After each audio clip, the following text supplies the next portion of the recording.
Shalom, selamat pagi Bapak Ibu Saudara, salam sejahtera dan salam sehat selalu untuk kita semua. Berjumpa kembali dengan saya dalam renungan firman Tuhan pada pagi hari ini. Harapan dan doa saya kiranya damai sejahtera dari Allah Bapa di sorga, kasih dan anugerah dari Tuhan Yesus Kristus, serta sukacita oleh Roh Kudus melimpah dalam hidup kita semua. Amin. Bapak Ibu Saudara, pada kesempatan ini firman Tuhan terambil dari 2 Petrus pasal 1 ayat yang keempat. Demikian firman Tuhan. Dengan jalan itu ia telah menganugerahkan kepada kita janji-janji yang berharga dan yang sangat besar, supaya olehnya kamu boleh mengambil bagian dalam kodrat ilahi dan luput dari hawa nafsu duniawi yang membinasakan dunia. Demikian firman Tuhan buat kita pada kesempatan pagi hari ini.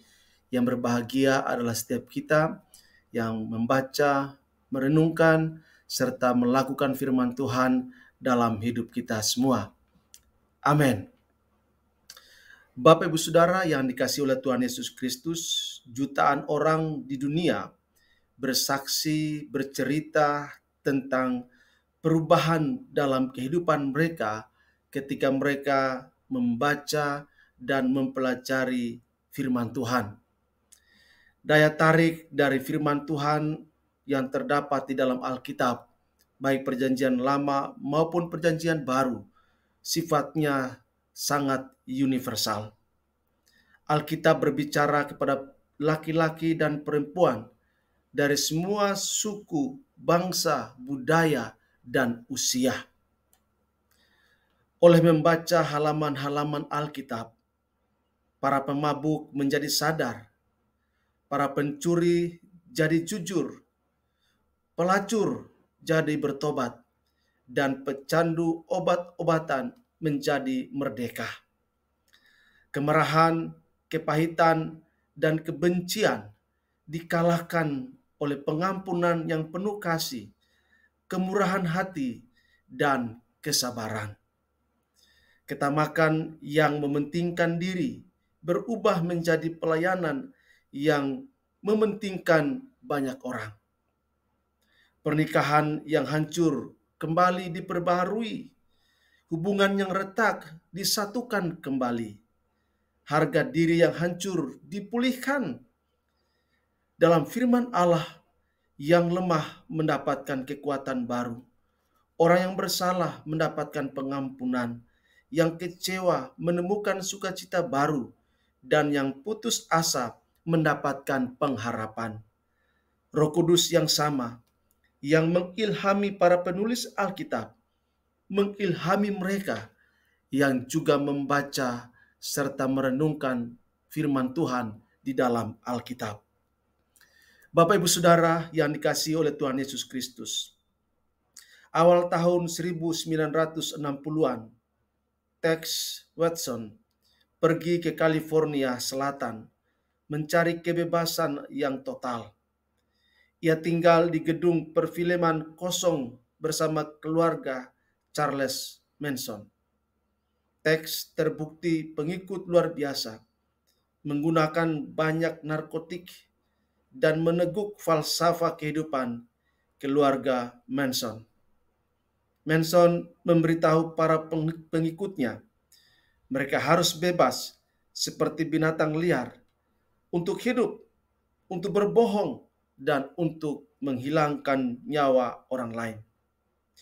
Bapak Ibu Saudara, apa yang terjadi berikutnya adalah pembunuhan Ted LaBianca di musim panas tahun 1969.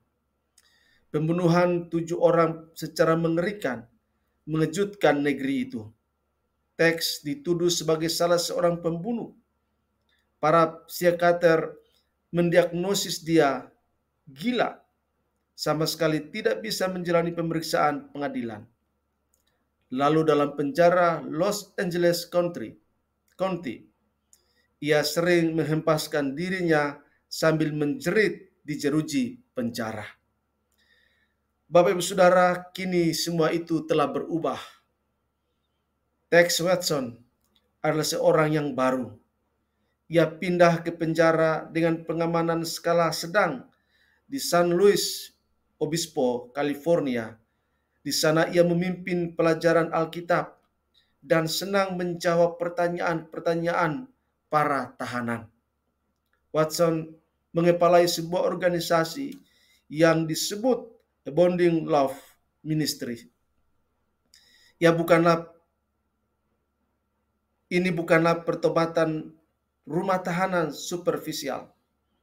Teks telah menjadi status model prisoner selama 15 tahun. Roh Kudus bekerja melalui kitab suci, telah mengubah kehidupannya. Dan ketika Watson belajar, bermeditasi, dan menerapkan firman Allah dalam kehidupannya, ia mengalami perubahan secara total. Bapak Ibu Saudara yang dikasihi oleh Tuhan Yesus Kristus, jika Allah melakukannya bagi Watson, maka ia bisa melakukan itu bagi kita juga. Ketika janji-janji berharga dari firman Allah menjadi berharga bagi kita, maka itu pasti mengubah kita jauh lebih dalam.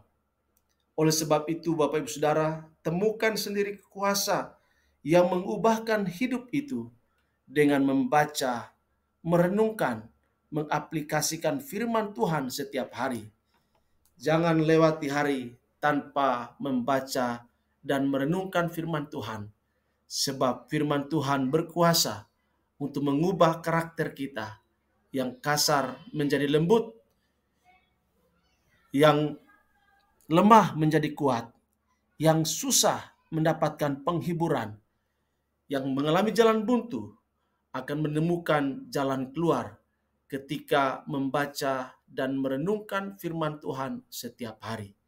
Kiranya kita menjadi umat Allah yang mencintai firman Allah dan bertekad untuk melakukannya dalam hidup setiap hari.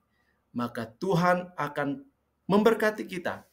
Tuhan pasti menolong kita dan akan memakai kita menjadi saluran firman-Nya.